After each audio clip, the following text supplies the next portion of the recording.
Happy Valentine po sa inyo. Late na ano? Late na. Ano po ba ang tingin ninyo sa mga kautusan ng Diyos? Ano po ba ang tingin natin sa mga kautusan ng Diyos? Ibig ko pong sabihin, ito ba'y pahirap sa buhay natin? O ito po ba'y paraan ng paggabay ng Panginoon sa atin?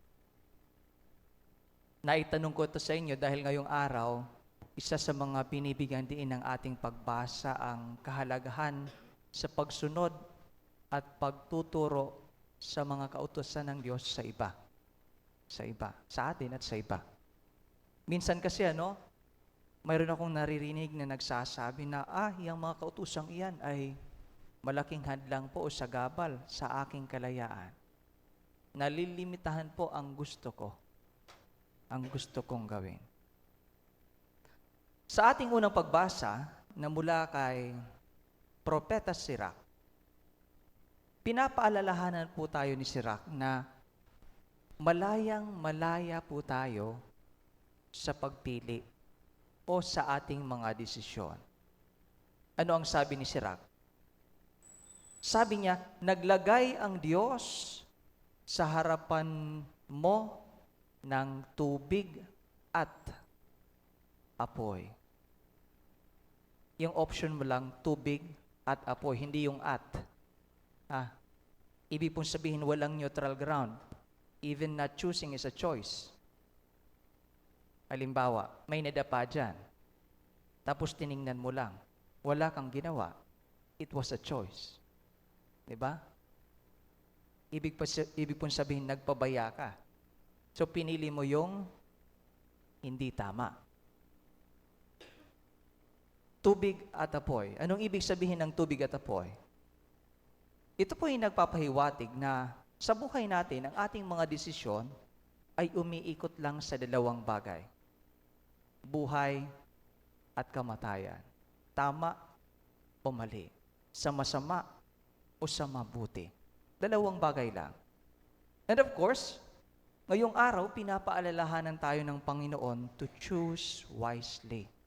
To decide wisely. Ibig ko mong sabihin, piliin, sundin, isabuhay, at ituro ang mga kautusan ng Panginoon.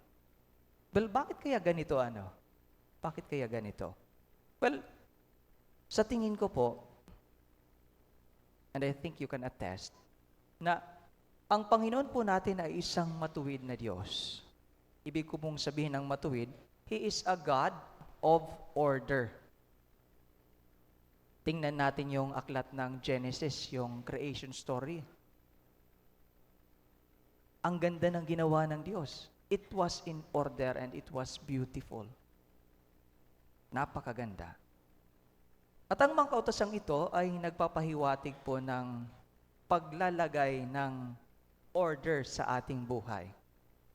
Na ang ibig sabihin, gustong-gusto ng Diyos na maging maayos ang ating pamumuhay. At ang maayos na pamumuhay ay pamumuhay na mayroong disiplina. Disiplina. Father, ano po ba ang ibig sabihin ng discipline? Well, mas madali po to paglagyan natin ng konkretong example. Konkretong example. Sa bahay po natin, paulit-ulit ko itong sinasabi na tinuturuan natin ang mga bata na dito kakain, dito magsi-CR, dito matutulog. That's discipline. Pero pag pinagpalit-palit mo iyon, dun ka magsi-CR sa kainan, dun ka kakain sa CR, di ba? That's order. Disorder, rather. At even our church, even ang ating simbahan, our church instills discipline. Halimbawa, Father, bakit hindi pwedeng pinagbabawal ang kasal sa Sa beach. What do you think? Pag pinayagan, what's next? Nude beach wedding. Di ba? That's discipline. There is a proper lugar para sa bawat ganap. Para sa bawat ganap. Let's apply it to our lives. Walang disiplina. Ano kayang mangyayari kung ang bibig natin ay walang disiplina? kung ang mata natin ay walang disiplina.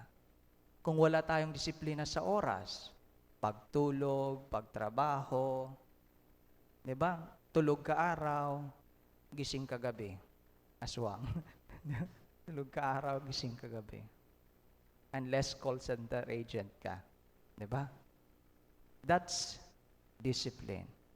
Ngayong araw, sa ating gospel, inyo pong narinig ang mga kautusan ng Panginoon. Di ba? Huwag kang papatay. Huwag makikiapid.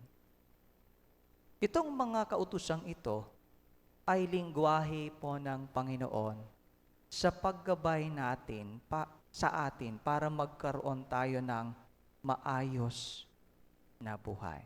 Ano po bang gusto ninyo? Maayos na buhay o hindi? Siyempre, maayos, di ba? At ang maayos na buhay muli ay buhay na may disiplina. At ang maayos na Kristiyanong buhay ay buhay na may disiplina na naaayon sa mga kautusan ni Jesucristo. Yan ang maayos na Kristiyanong buhay. At ngayong araw, tayo'y tinatawag. Well, kung gusto ninyo ng maayos na buhay at hindi maayos na buhay, sabi ni Sirach, you are free to do so. Pero sana, sabi ni Sirach, piliin ninyo ang tama, ang mabuti, piliin ang buhay. Remember, ayon po sa Salmo, mapalad ang sumusunod sa utos ng poong Diyos.